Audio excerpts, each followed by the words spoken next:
IPL tickets ని black లో అమ్ముతున్న ఇద్దరు సాఫ్ట్వేర్ ఉద్యోగులు యువకులను అదుపులోకి తీసుకున్నారు సైబరాబాద్ ఎస్ఓటీ పోలీసులు. వారి నుంచి 15 ఐపీఎల్ క్రికెట్ మ్యాచ్ కి సంబంధించి టికెట్లను స్వాధీనం చేసుకున్నారు. ఒక్కొక్క టికెట్ ధర 10,000 నుంచి 15,000కి బ్లాక్ లో విక్రయిస్తుండగా పట్టుకున్నారు పోలీసులు.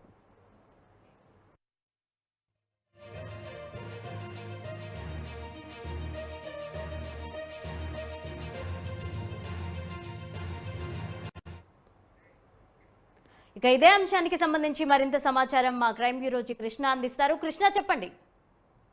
లావణ్య, ఐపీఎల్ టికెట్లు బ్లాక్ లో విక్రయిస్తున్న ముగ్గురు సాఫ్ట్వేర్ ఉద్యోగస్తులను పోలీసులు అదుపులోకి తీసుకున్నారు. ఎస్ఓటీ పోలీసులకు అందిన సమాచారం మేరకు కొండాపూర్ ప్రాంతంలో ఈ ముగ్గురు సాఫ్ట్వేర్ ఉద్యోగస్తులను అదుపులోకి తీసుకుని వారి దగ్గర నుంచి 15,000 రూపాయల 10,000 రూపాయల నగదుతో పాటు 15 ఐపీఎల్ టికెట్లను కూడా స్వాధీనం కూడా చేసుకోవడం జరిగింది. ఈ ముగ్గురు కూడా ఈ టికెట్లు ఏదైతే వీరు సంగారెడ్డి ప్రాంతంలోని పటాన్చెరు ప్రాంతానికి చెందిన మధుబాబు, అలాగే మాథ్యూ, వీరితో పాటు నిజంతన్, ఈ ముగ్గురు కూడా ఈ ఐపీఎల్ టికెట్ల వ్యవహారానికి సంబంధించి ఒక్కో టికెట్ ను 10 నుంచి 15,000 రూపాయల వరకు అమ్ముతున్నానని తెలిసింది. అయితే దాదాపు ఇప్పటి వరకు 10 టికెట్లకు పైగానే విక్రయాలు జరిపారు. మరో 15 టికెట్లు అమ్ముతున్న క్రమంలో ఎస్ఓటీ పోలీసులకు సమాచారం అంది. వెంటనే వారిని అదుపులోకి తీసుకుని వారి దగ్గర నుంచి టికెట్లతో పాటు డబ్బును కూడా స్వాధీనం చేసుకున్నారు. పట్టుబడిన ఈ ముగ్గురిని మాదాపూర్ పోలీసులకు అప్పగించడంతో మాదాపూర్ పోలీసులు కేసు నమోదు చేసి దర్యాప్తు చేస్తున్నారు. లావణ్య.